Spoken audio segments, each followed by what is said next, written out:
नमस्कार मंडळी, आज आपण पाहणार आहोत वेगळी अशी आणि खूप इझिली ग्रो होणारी व्हरायटी म्हटल्यावर पर्सलेन असं म्हटलं जातं। मी ही एक प्रकारची व्हरायटी घेऊन आली होती। यामध्ये दोन प्रकारचे फ्लावर्स आहेत, गुलाबी आणि पिवळ्या कलरचा आहे, मला भेटलेलं आहे।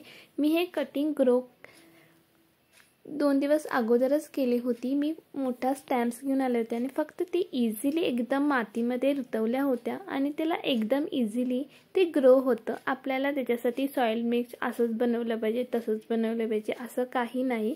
आणि हे पहा, मी हे पाण्यामध्ये सुद्धा घालून दिलं होतं, त्याला छान प्रकारे असे रूट्स आलेले आहेत। आता आपल्याला काय करायचं आहे, हे सगळे आपल्याला त्या मातीमध्ये लावून द्यायचे आहेत। हे दोन प्रकारे ग्रो करता येतं। हे आपण डायरेक्ट कट करून आपल्याला सॉइल मिक्सर मध्ये घालून आपल्याला ग्रो करता येतं। आणि सेकंड व्हरायटी पद्धत असं म्हणत असाल तर ती आहे आपण पाण्यामध्ये ग्रो करायचं आणि त्यानंतर आपल्याला ते मातीमध्ये रुजवायचं। मी त्या दोन्ही पद्धती तुम्हाला इथे दाखवत आहे। मी ऑलरेडी त्या मातीमध्ये तसंच प्रकारे रुतवलेलं आहे। आता हे काय करणार आहे, मी सगळ्या जे मोठे मोठे असं ग्रो झालेले आहेत ना, ते आता मी सगळं कट करून घेणार आहे आणि एक असं करून वन बाय वन असं करून पुरं असं ते गमल्यामध्ये मी लावून देणार आहे। हे पहा, अशा प्रकारे एक, त्यानंतर दुसरं कटिंग लावत आहे, 2, तिसरी कटिंग लावून देणार आहे, 3। हे बघा, अशा प्रकारे थोडं ते मातीमध्ये गेलं पाहिजे। अशा प्रकारे मी मिक्स करून पिवळी आणि लाल, म्हणजे लाल प्रकारची अशी व्हरायटी मी त्यामध्ये लावून देणार आहे आणि पूर्णपणे तो गमला मी आता पुरा भरून घेणार आहे।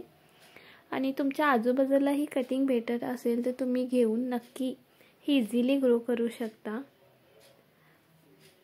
आणि एक ह्याच्यामध्ये ऑरेंज कलर सुद्धा येतो,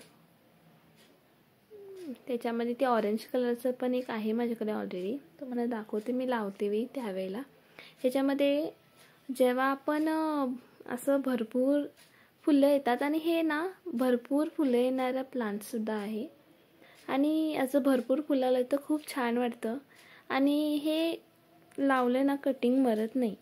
हे आता तुम्ही लावून दिला ना, ते कमीत कमी 1 महिन्यामध्ये असं फुल भरून जातं आणि मोठं ग्रो होतं। हे बघा, त्याला रूट्स आलेलं तर तेही मी असं जरासं माती हे करून त्याच्यामध्ये लावून देत आहे। ऑलरेडी हे मी सॉइल मिक्सर बनवलं होतं, आपण तसंच मातीत जरी रुजवलं तरी ते लगेच कटिंग लागतं। आणि परत हे ऑलरेडी माझ्याकडे होतं, त्यामध्ये एक मी कटिंग लावून दिली होती गुलाबची, ते मी आता दुसऱ्या गमल्यामध्ये ट्रान्सफर केले। मग ही माती असंच राहिली होती, मग त्याच्यामध्ये म्हटलं हे एकदम इझिली ग्रो होतं, त्यामध्ये आपण कटिंगच लावून देऊया। आणि मग मी एकाचे हे एक लावला ना, तर तुम्ही त्याच्यापासून मल्टिपल असे हे स्टॅम्प्स कट करून तुम्ही मल्टिपल असे झाड्स लावू शकता आणि ग्रो एकदम इझिली ग्रो होतं। आणि तुम्ही जर नवीन गार्डनर असाल आणि तुम्ही विचार करत असाल की तुमच्या गार्डनमध्ये हे झाड हवं आहे, तर कुठं पण तुम्हाला दिसेल तर तिथनं 1-2 जरी कटिंग आणला आणि तुम्ही तुमच्या गार्डनमध्ये लावला तरी ते एकदम इझिली ग्रो होतं। मग ते जेव्हा जसं मोठं होईल त्याचे कट करून तुम्ही तुमच्या आणि त्याच्या व्हरायटी आणि परत त्याच्या आणि प्रकारचे असे वेगवेगळे गमले तयार करू शकता। आणि परत मी बघा इथं लावून दिलेलं आहे, खूप छान प्रकारे झालेलं आहे। आणि मी तुम्हाला ह्याच्या 4 दिवसाचा रिझल्ट मी तुम्हाला शेअर करेन, त्याच्यावर किती फुलं आलेत आणि कसं बहरलेलं आहे हे सुद्धा मी तुम्हाला माझ्या ह्या व्हिडिओमध्ये लास्टला दाखवेनच, पाहू शकता तुम्ही। आणि हे मला खूप आवडलेलं आहे की एकदम इझी ग्रो होणारं झाड, हे मलाही माहिती नव्हतं। मीही थोडंफार सर्च केले, त्यानंतरच मला समजलं। आणि मीही नवीन गार्डनर आहे आणि माझ्यासोबत जर तुम्ही गार्डनिंग रिलेटेड व्हिडिओज आणि तुम्हीही गार्डनिंग चालू करायचं म्हणत असाल तर माझे व्हिडिओज पाहून तुम्ही गार्डनिंग चालू करू शकता। आणि माझ्या व्हिडिओला लाईक, शेअर, सबस्क्राईब नक्की करा।